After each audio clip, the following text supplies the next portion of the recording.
Hi everyone, this is Rohit Bhargava and you are listening to the first ever episode of the Startup Playbook Podcast.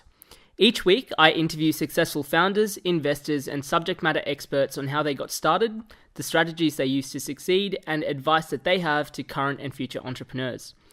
In this episode I interview Tim Mundy, who's the founder and director of Digital Affair. Since launching 2 years ago, they've had a tremendous amount of success in the B2B space by having major clients like Motorola, Commonwealth Bank, Coles and Qantas as some of their clients. In this interview, Tim shares the strategies he used to bring these brands on board, how he partnered with LinkedIn on the first day of launching their business, the importance of giving in building relationships, and how to find the right people for your business. Without further ado, hope you enjoy my conversation with Tim Mundy. Hi Tim, welcome along to the Startup Playbook Podcast. Thanks a lot for being here. Thanks, Rohit. Great. So for those people that don't know about Digital Affair, can you tell us a little bit about the company? Yeah, sure.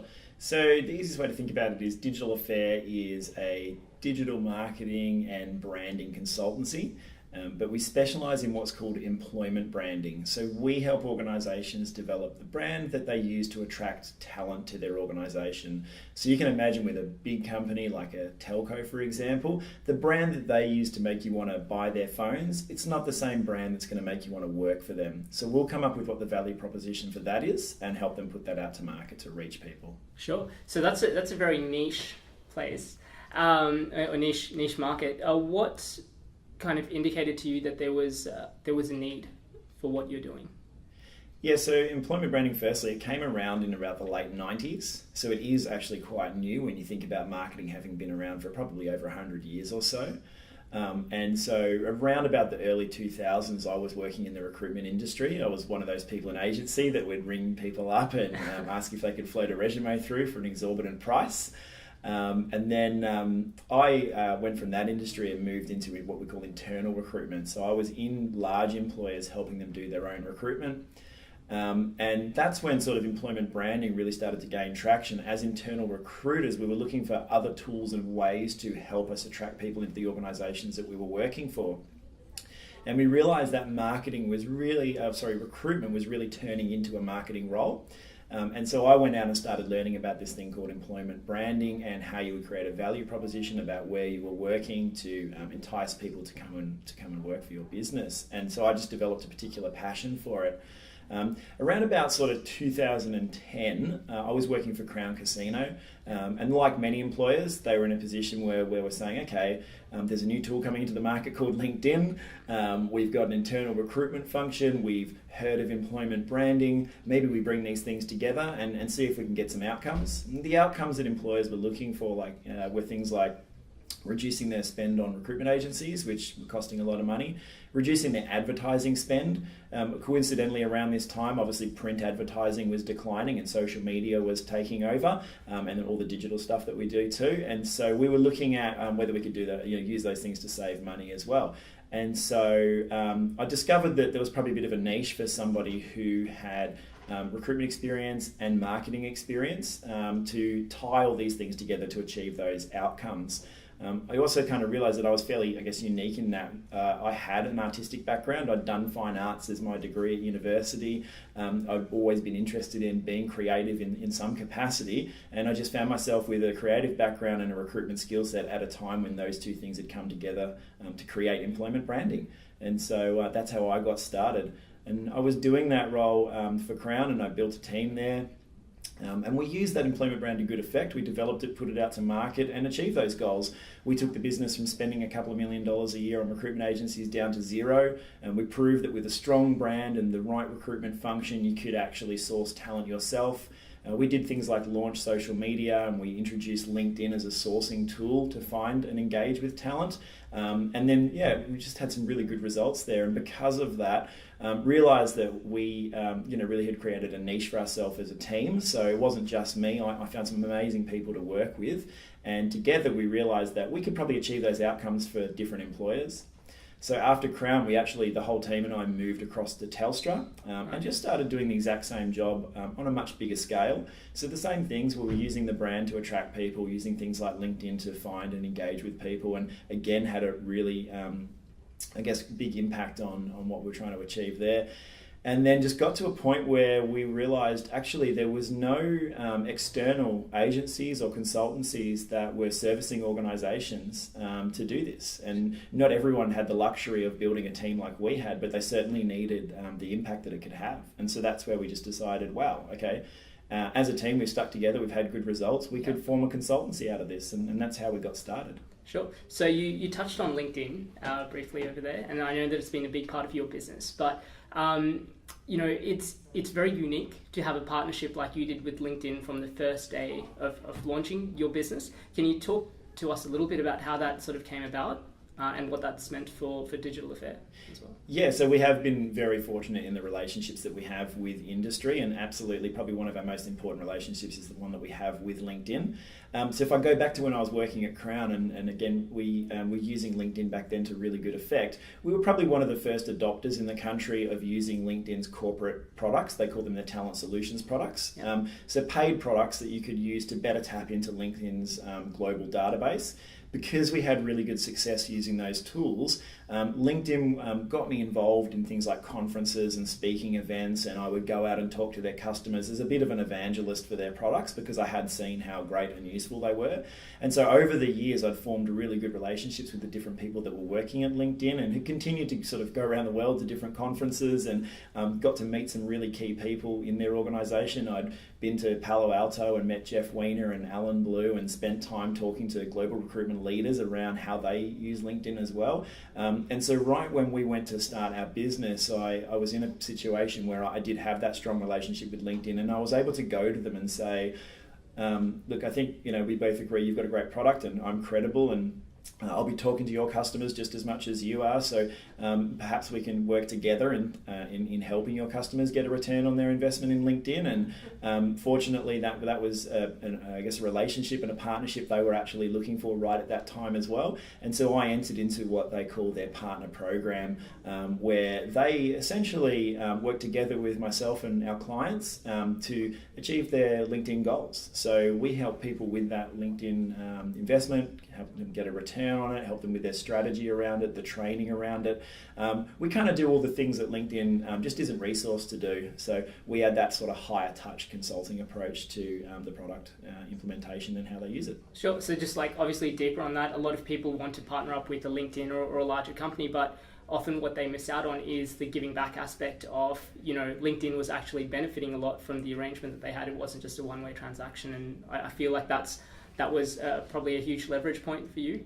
Yeah, and that's something that's well worth noting is I actually spent years giving to that relationship. I was employed by other organisations, and in my own time out of hours, I was going and spending time with LinkedIn talking about their products, talking to their account managers about the difficulty they might be having with a certain client, and I would go out of my way to spend time with those other clients that just weren't using the tool as effectively as we were. And so I was training people, I was speaking at events, and obviously, that was good for me because I was building my personal brand. But yeah, for sure, I had spent a long time giving to that organisation, and so when it came time for me to talk about formalising that relationship, I had a really good history and track record of having supported them in their journey in this market as well. So it's not something you could just go and sort of ask for and expect to get. It's something that you earn. Absolutely. So I guess just going back to what we were talking about earlier about how you sort of took your team from Crown or developed a team around you, and you had the concept in place. How do you, obviously B2B is very, very difficult. Trying to sell into the larger corporations, it's obviously very often done on relationships. How do you foster those relationships, or how do you sort of make those sales as a new business? Yeah, so it kind of will look like I had a plan here, but I actually didn't. Maybe somewhere in my subconscious I did, but what happened was, for me, I had credibility when I started the business already. So firstly, I was working for large brands prior to starting the business, and I recognized early on that whilst I was working for those big brands, I could leverage them. So when I was at Crown and when I was at Telstra, I had an inkling that one day I might want to go out and consult. And so I started using those brands to open doors for myself. people in banks, people in other large organisations, in utilities businesses and services businesses and technology businesses, they were happy to meet Tim from Telstra. They wanted to meet the guy from Crown who was doing all this work. And so I used that as an opportunity to build a network for myself. Also, part of it was almost out of desperation. There wasn't many people like me out there with my background, and so I wanted to learn from others. So when I did find a peer, I made a really good, a big effort to make sure I got to know them and I would spend time with them. And I got to the point where I was meeting and spending time with so many people, I thought I would turn that into a group. So I would bring together people in talent acquisition or employment branding in Melbourne every couple of months, and we would have lunch, or we would meet at an employer and have a round table, or we would do a speaking event, and I'd just get everyone together every couple of months to share stories about what we were doing. I would tell them how I was meeting the challenges we were facing, and I would ask them how they were doing the same thing, and I realised that I was in an industry that was very sharing and caring. We all wanted to feed off of each other and learn about what each other was doing. So for me, when it came time to start the business, I actually had a ready-made network of people that knew me as credible, that had seen me at different events, and that I had made an effort to stay in touch with. But they were also people that I had spent years giving to. I had told them how I met the challenges that I was facing, and I'd give them the nuts and bolts of that because I believed in, I guess, elevating employment branding, particularly in Australia, and how we would all face the challenge of sourcing talent from other countries, as an example.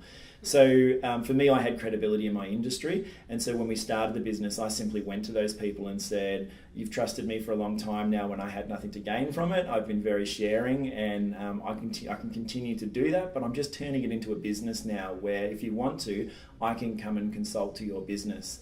And so it was quite an easy transition for me to move into that. And then I approached it with a philosophy of I will continue to give.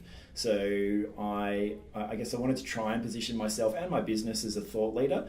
And so I didn't lose that mentality of bringing people together and giving them information about how we were doing things. So our company philosophy is usually around we educate first, and then we look about whether we can engage with that organisation to consult to them. Sure. So just about that, in that essence of bringing people together. How did you find those people? So was it just from your sort of meetings that you were having and then asking them to refer on people that they knew or bring people in from their organisations? Or how did you sort of grow that? Yeah, so it takes a lot of effort, firstly. So I made it a commitment that I would be active in my industry and that I would get out the door as much as possible. So I never had a problem with getting involved in work type things after hours. I love what I do and I wanted to learn more about it. So for me, that was fun. So I just became prolific at going to conferences and meetups and networking events and just being ever present in the industry. But in doing that, I started realizing really quickly where the gaps were. So I got to the point where, to be honest, I was just sick and tired of going to conferences where a whole bunch of HR people were sat in a room, patting each other on the back about doing such a great job, and then going back into our businesses and not really sharing or using any of what we'd learned.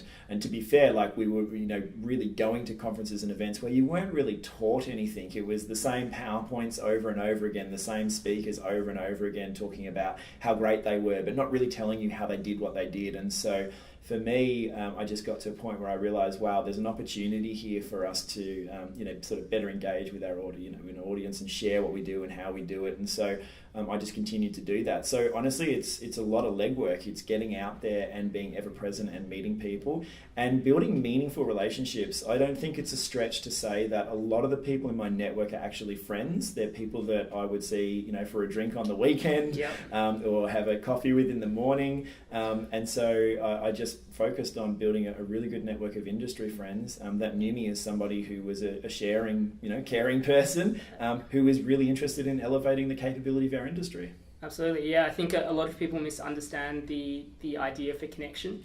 It's not just connecting on LinkedIn or giving them a business card. It's actually building those strong relationships where you can.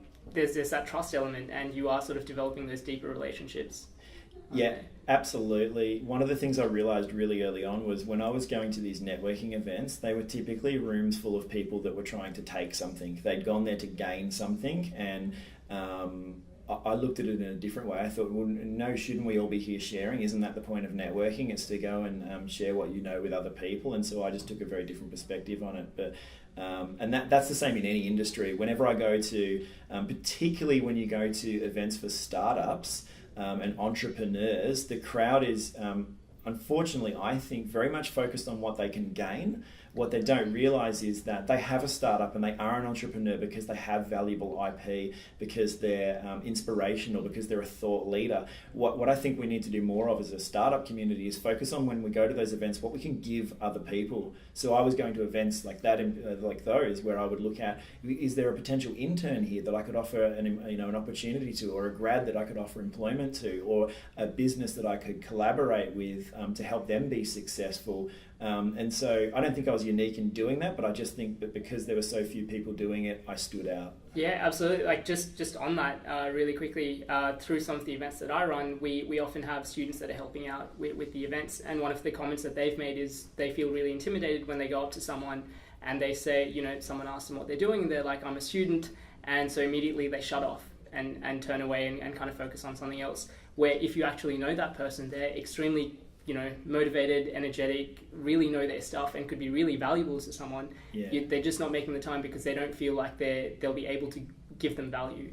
Whereas, if you focus on providing value to people and building those relationships, there's so much more that you can gain from that. So, yeah, an important thing for me that I've always tried to demonstrate always has been humility. So I get the comment about people appearing to be sort of scary or hard to approach. I've made a real conscious effort in my life to not be like that, because you don't know if that student or that grad or that other person from that other business is doing something inspirational or has some value to add to your day or could benefit from something that you know. So I made a rule to speak to everybody, to meet with everybody, and to at least give people some of my time, because they're giving me some of their time, and you don't know whose time is more valuable in that situation, and you shouldn't go into that situation with a presumption. So I've always been really, really open to people coming up and talking to me. I go to those events and I speak at those events with the intention of people being able to meet me afterwards, and if at the very least I can give them some advice, or they can give me some advice, I think that's a wonderful outcome. Absolutely. So speaking about people and time, something that we were talking about just before we turned this podcast on was the 6-month process that you have for bringing people on. Can you talk us a little bit about why that's a 6-month process and what it is that you look for in hires for yourself as Digital Affair continues to grow? Yeah, absolutely. So it is a bit of a luxury, firstly, for us to take that long to bring people into the business. We were speaking earlier about, it wouldn't be so easy if you had a sudden impetus to get a lot of people into your business. But look, we do have that luxury of being quite slow in how we recruit. Firstly, we do that because as a small business, one wrong person can have a catastrophic effect on the business. I've talked about how really our relationships with our clients are friendships. Within our own team as well, you've got a core group of founders there who have worked together for a very long time through different employers, and we are absolutely family. That's how we see each other. So bringing somebody into that family, obviously it's not going to be a quick thing. And there's 2 reasons for that. One is we want to make sure that the person coming to join us is right, is somebody, we look at things permanently. So when someone joins our business, our view of that is that we will, be friends with them forever. They'll be part of our family forever. That's what we want out of that relationship. So in doing that, we need to be pretty thorough. The other thing as well is, though, that when people join our business, they may not have come from a startup environment, and certainly we hadn't before we did this, and it is extremely different to where you may have worked before, and we need people to take some time to appreciate what the difference there is. So it's not the 9 till 5. In fact, we don't wish it was. It's an environment where as a small team, you have to take ownership for what you work on. It doesn't matter whether you're an intern with us, a grad with us, or an experienced employee. You very much own the space that you work in, and so it takes time to appreciate that. And we need to make sure people have an informed view before they step into this role or business with us permanently. And so it's pretty good fun. What we do is we get to meet people really early, and in the first instance, we look to see whether we would be friends with this person. Is this someone someone that we want as part of our family, and vice versa, do they want the same thing? We'll then spend a period of time letting them periodically come into the business and see how we work. We have a philosophy in our business about being extremely open and trusting with what we're doing. We believe enough in our IP and how unique we are that we don't think there's a risk there. So what happens is someone will come and actually spend time working in the business with us before they join. So we've had people with other jobs who will take a sick day and they'll come work at Digital Affair for the day. We'll give them actual work to work on. I might take them to a client and pretend that they work for us. Nobody usually asks any questions about that sort of thing if there's an extra body in the room. I will let them sit in on whips. I will let them sit in on meetings with us and see how we interact together. I can get people excited about our business and paint a picture of it. I want them to see what the reality is and make sure that those two things line up and that I'm not getting them overexcited. I want them to see as well, though, that as excited we are as we are about the company, that our clients are that excited too. So I want them to see when I go out and pitch, or I go out and demonstrate products or whatever it might be to our clients, I want the new person to see their reaction. I want them to see that buy-in, to validate for them that it is an amazing company, that we have incredible products and services, so that they can then make a choice about what they're walking into. And so, that can take up to 6 months to build those relationships and give them that confidence that this is the right place for them to come and join. And when we do that, we've seen consistently that they slip in, and also on day one, they're kind of already part of the family. So, look, I appreciate not everyone's going to have that luxury, but for us, for as long as possible, that's how we'll work. Yeah, absolutely. Similarly for startups, whether it's hiring people or whether it's even trying to bring a co-founder on. I've seen a lot of startups that have gone, I need a tech co-founder, you do tech, you like the idea, cool, come on board. And it, within a couple of weeks, within a few months, it causes a bunch of issues because they haven't actually spent the time to get to know the person and make sure that they're the right person, not necessarily the right skill set. Are there any particular personality traits that you look for in the people that you are sort of bringing in? Yeah, absolutely. So I come from a recruitment background, so it's kind of easy for me to map out what it is we're looking for, and we work to what you'd call in the recruitment world it's called a performance and fit model. And so in layman's terms, what that is, we look at things that are trainable and we look at things that are untrainable. And so for us, the must-haves are the things that you can't train in people, that you can't install into them. They come out naturally. So for us, the huge things are passion, energy, enthusiasm, open-mindedness, whether they're a trusting person, all those wonderful traits that really you'd expect in any human being, but that you really need to see bubbling up in the individual. Everything else, we can teach the industry, we can teach the products and services that we offer. Everything there can be learnt over time. So for us, a huge bit is, do they get along well with us? Can we have a laugh together? Is this someone I would trust? Is this someone that I also, would want to look out for? Is it someone that I would want to protect? Do I feel an affinity towards this person where I want them to be part of our family? And so that stuff's usually quite apparent fairly early on. You can see that quite quickly in people. What's their impetus for getting involved in this world? If there's someone that's picturing, being the next Facebook and cashing out and putting their feet up on a beach somewhere, they're never going to fit in with us. That's not our motivation for doing what we do. We care about our industry and we want to improve it. And so we look for that same sort of motivation in them. Hunger, passion, those sorts of things. We want someone who's, wants to get out of bed every day because they can't wait to get to work because they've got so much to do and it's so challenging, but that's what they want. Absolutely.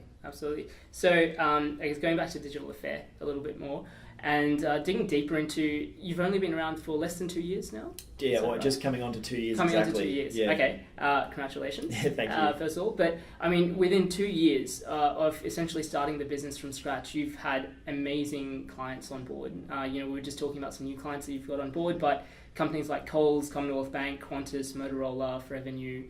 How does that happen? I really genuinely believe it comes back to giving. So all the brands that we work with, and we actually work with everything from a 2-person startup run by 21-year-olds in Sydney through to some of the biggest brands in the world. It's all come about because in the first instance, I've looked at how I can help them. They're people that I might have worked with previously. They're people that I might have known over the years. I had a brand come to us last week.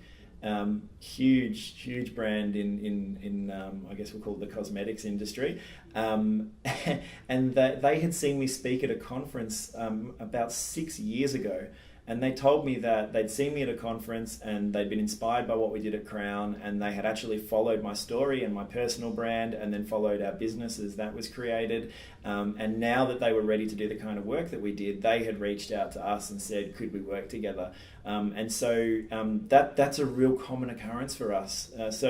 We don't do business development. I don't go and cold call people and try to generate leads for myself. I just go and get involved in my industry and know that I guess I have faith in the value of the services that we offer, in that at some point the brand out there that we're interested in working with will need to work with us, and they will come and find us, and that happens consistently. So one of the most amazing things to me is that our phone rings, we don't make the calls. And I really passionately believe it's because I've invested time, and as has my team, being out telling people what we do and getting them inspired about their industry and getting them excited. Absolutely. I know one of the things that you're extremely passionate about, and something that we've spoken about several times, is the idea of giving first and giving value to people. And I know, in terms of speaking at conferences and even some of the content things that you guys are putting out. And I think Coles came on as a client. Is that right? Can you tell us a little bit about that? That was a really interesting story as well, and what that's kind of led to.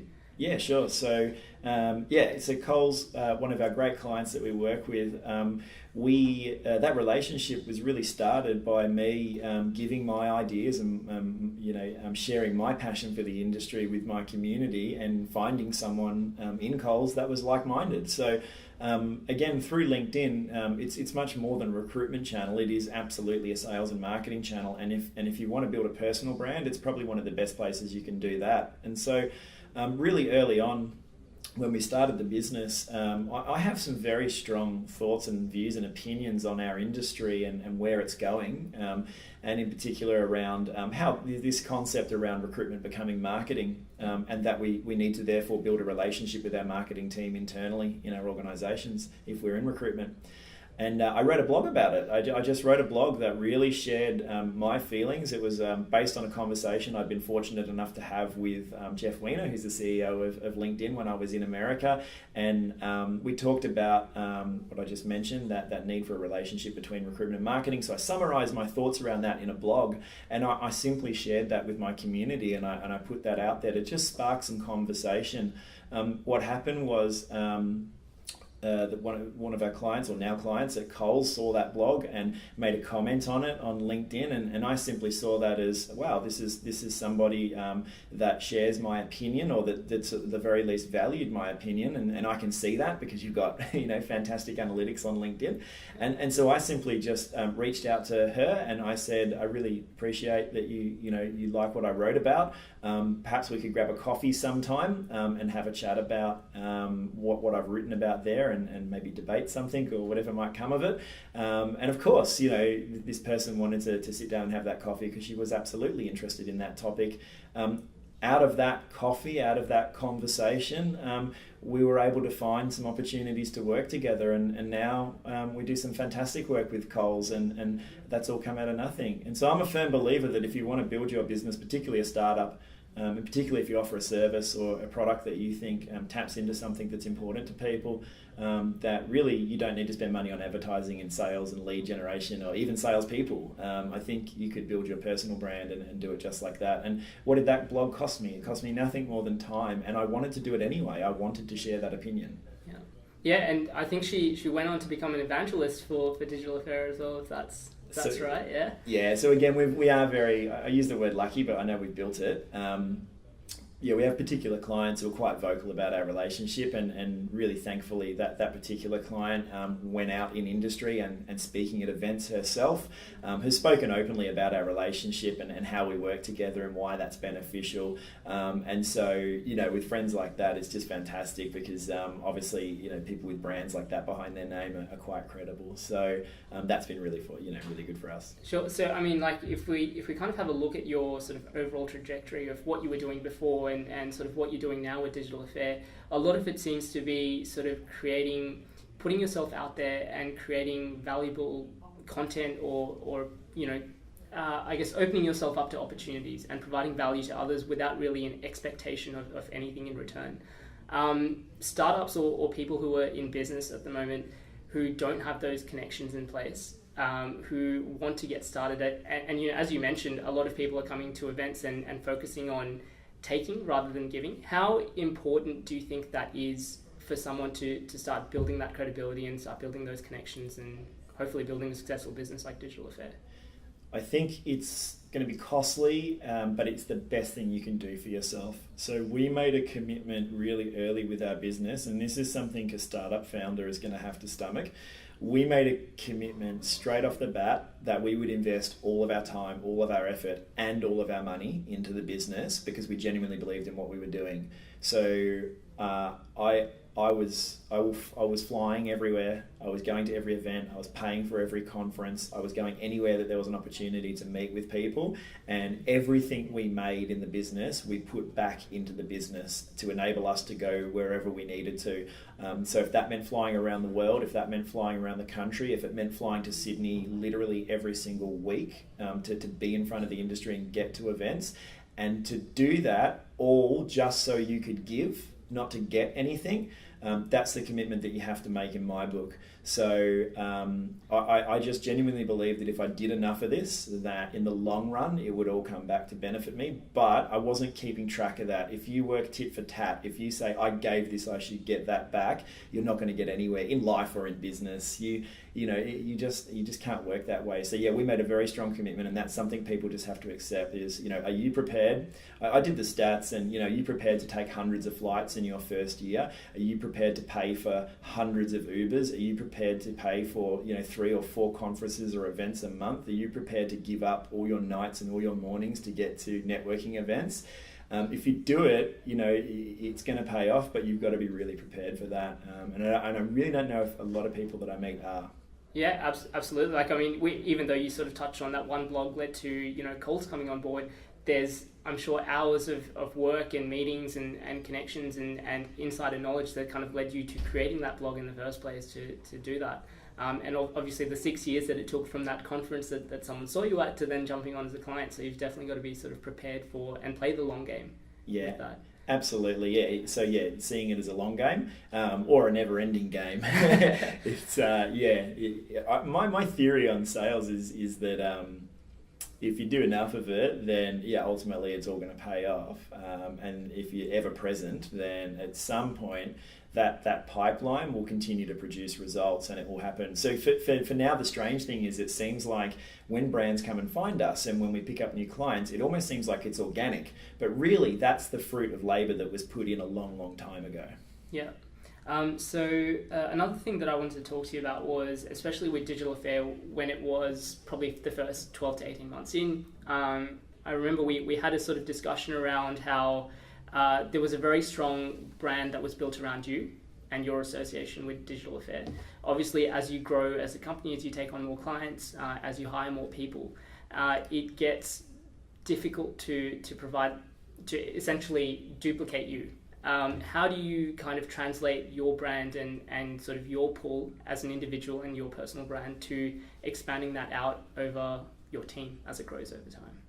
Yeah, it was definitely a challenge. It was also something that required some self-reflection as well. So one of the best things I think I did was to realize that actually we have an incredible team of amazing people, and I don't think I ever appreciated that enough. I got to where I was in life because I had a team around me, and that it wasn't about me being the leader of that team. I've never worked with hierarchy. We've always had a flat structure, and my co-founders Shireen and Lucy, one of our directors, and Lachlan, who's in our team, those guys are just absolutely incredible practitioners and phenomenal at what they do. And so firstly I realized, oh wow, I'm not celebrating how great these guys are enough. And so I had to sort of take myself down a peg a little bit and really realize that part of our strength, a lot of our strength, is that we're a team. So firstly, I started really making sure that when I was going out and talking about the business, that I was talking about the business, and that business is a team of people and it's not just me. I might be the most vocal person in the team, but what I've learned and what I know and what I can do, it's the result of what all of us do together. So firstly, I made sure that I was really investing in their personal brands more. If I was out, I was telling people about the incredible work that they do, and really helping to build them up as well, and demonstrating that, as well, I'm somewhat of a mouthpiece for the business, but the credibility comes from their output. And so really trying to put those guys on a pedestal made a difference. And then also really making a conscious effort to start talking about us as a brand, as Digital Affair. And so trying to... it's quite complex, so I can't really probably explain it quickly, but trying to transition that brand equity that was in my name to push that into the actual brand name itself, so that people could talk more about that as an entity rather than just myself. And so that we did things like also push more content out through the brand itself. It's kind of difficult because in reality there was an awesome video posted recently by Mark Ritson. If you're in the marketing world, you know who he is. About the reality is that people don't follow brands, they follow people. If you look at the most followed brands in Australia on social media in particular, those brands are actually people. They are celebrities and musicians, and maybe 18 or 19 on the list is where you first start to see actual brands out there.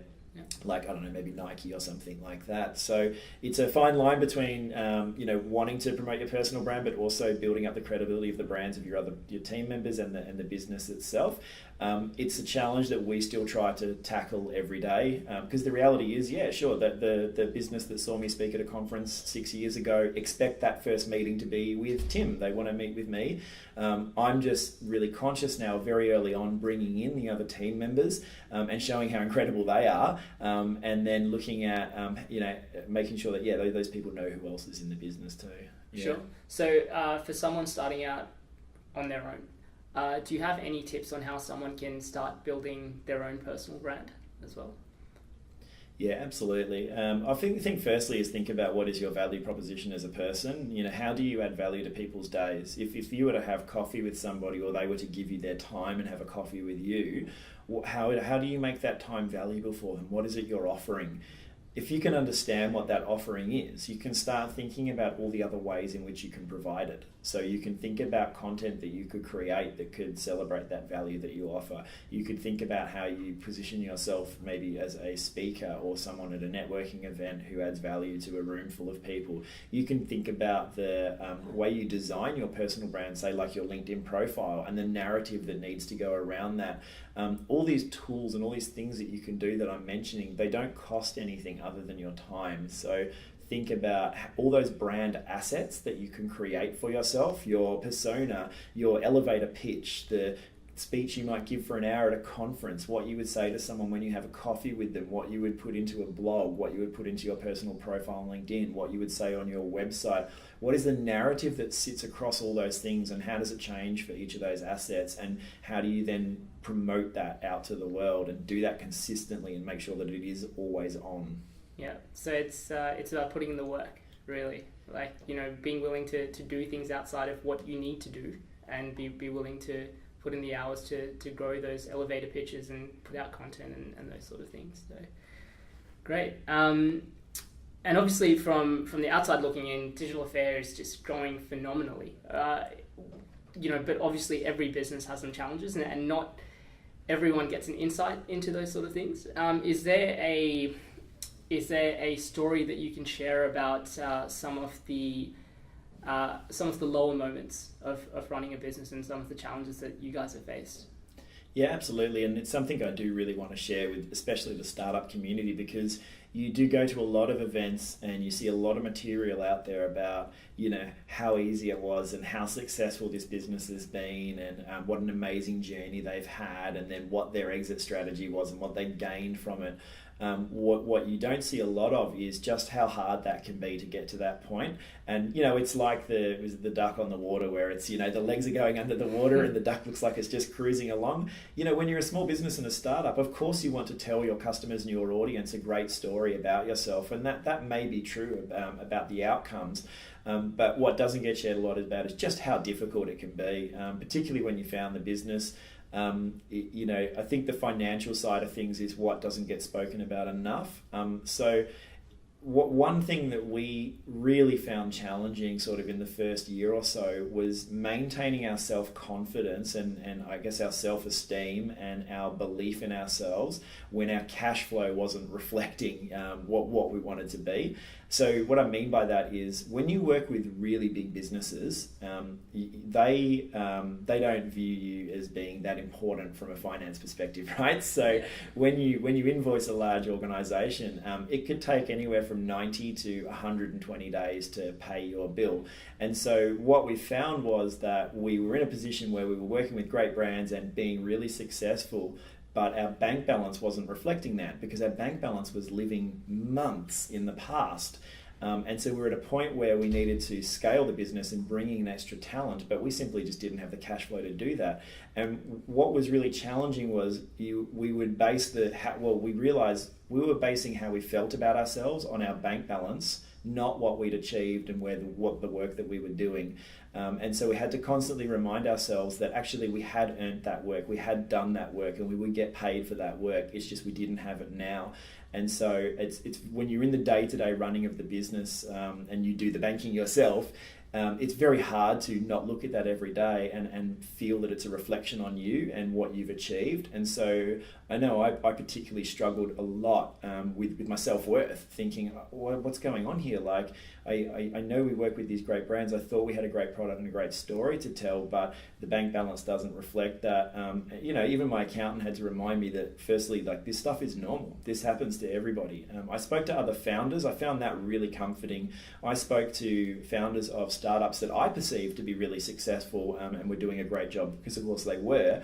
And they would tell me, Tim, I've been through the exact same thing. I've been hours away from not being able to make the payroll for the team and relying on one invoice to get paid to be able to do that. And of course, a lot of the time you don't share that stuff with your team either, because you don't want them to, be burdened with that concern and that stress. You want them to be working on the work that needs to be done. So I found that not a lot of people were talking about these things. And why I thought that was wrong was because as soon as you know that it's normal, as soon as you know that everybody else goes through that, it is like the biggest weight in the world has been lifted off your shoulders, because you feel like you're the only one. You feel like, honestly, like a loser. Like you think it's just me that doesn't know how to run a business, and so that was really difficult. I also found that there's no one really there to tell you that it's going to be okay. So you have to tell yourself that it's going to be okay, and you have to believe the voice on your shoulder. Yeah. You have to maintain your own faith in what you're doing. You absolutely will come out the other end of it if you genuinely have a great product and service that people like. And I just had to remind myself of that. I had to say, don't forget who you work with. Don't forget the great work that you do for them and what they say about that work, and know that that will all come. But also a lot of that was because I made that commitment to invest back in ourselves and to spend money on the business instead of ourselves first. So that was the other realization that you have to come to very quickly, is you might come from a role in a corporate where you're getting paid a good salary. You got to make a commitment that, to put that now back into a business, or to pay for people to come into your business and put them before yourself. I know there's different schools of thought on what you should do there, but for me, I was more committed to paying great people to join our business than I was myself, because I knew for myself that the long-term benefit would come. Absolutely. In terms of, so you mentioned, talking to other founders and things like that, are there specific people that you sort of advisors or specifically other founders that you kind of reach out to every time there's an issue, or are there sort of particular people that you kind of follow that you may not know in person that you sort of follow online who you learn from these sort of things? Yeah, I'm more of the school of thought that I'll follow people that I can actually connect with. Yep. So I could probably tell you I've never read a book on how to run a startup.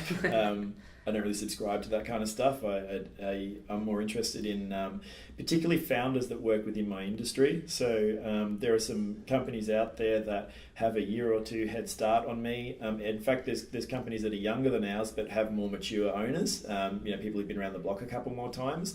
I find that I maintain relationships with them and catch up with them regularly, and I'm very open with them about where we sit and what's happening within our own business, and they'll do the same to me. and we'll sort of share insight, and I'll take on board what they can tell me, and I get some great advice around that. We're just appointing a board at the moment, and it's someone who's got a lot more vision than I do and a lot more experience, and so really taking if people are willing to offer you their time and advice, I really think you should listen to it, particularly if you respect them. So we definitely have people we'll talk to regularly. Absolutely. And what's next for Digital Affair?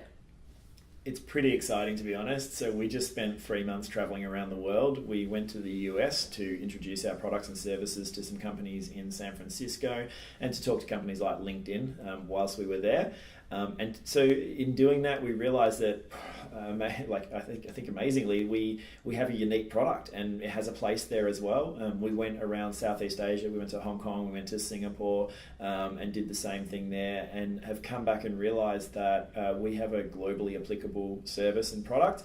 And so we are looking now at how we would expand into those regions as soon as possible. I think we've got a wonderful window of opportunity here where we're unique. We already work with global brands, so we're looking at how we use those relationships to move into other offices in other regions. We're working with some Australian brands in particular that are expanding into the US market, and we're helping them go on that journey, and indeed we'll go on that journey with them too with our own brand. So the next 6 months for us will see us operations in Asia and in the US. We're going to start hopefully doing some work with New Zealand as well, which is really quite an innovative market. There's some amazing work going on over there. And so, our philosophy is we probably want to have 100 people in 100 countries rather than 100 people in one. And so we're sort of sticking to that strategy and genuinely just want to share what we're doing with the world. Fantastic. And if anyone wants to stay in touch with the Digital Affair story or get in touch with you, how can they do that? Yeah, firstly, we're very open and approachable. We work at a collective campus on Queen Street, and you can honestly just walk in and come and say hi to us. We've got a great website you can visit, digitalaffair.com.au, or just connect with me on LinkedIn. I'm pretty easy to find. You just look up Tim Mundy and I'll be there, and I'm more than happy to talk to people. I'm always inspired by meeting other founders or anybody that's interested in what we're doing. Great. Thanks a lot for today, Tim. That was really, really insightful. And best of luck with everything. Thanks, Rohit. Cheers. Thanks for listening to episode 1 of the Startup Playbook Podcast. You can find the show notes and a curated list of tools and resources for startup founders at startupplaybook.co. Now, don't forget to subscribe to stay up to date with the latest episodes. In episode 2, I interview Shelley Trung, who was named as one of the top 100 investors to follow on Twitter. If you're looking to raise funding or want to gain some insight into what investors look for, make sure you download and listen to episode 2. Now, something I want to leave you with at the end of each episode is a question for the day. And so today's question is, how long did you know your co-founder before you started working with them? And if you don't currently have a co-founder, what are some of the skills that you're looking for? Feel free to send through your responses on Snapchat or Instagram to @StartupPlaybook. On Twitter, it's @PlaybookStartup. Or comment if you're just listening on Facebook or Twitter. Thanks again for listening, and hope to see you at one of our future episodes.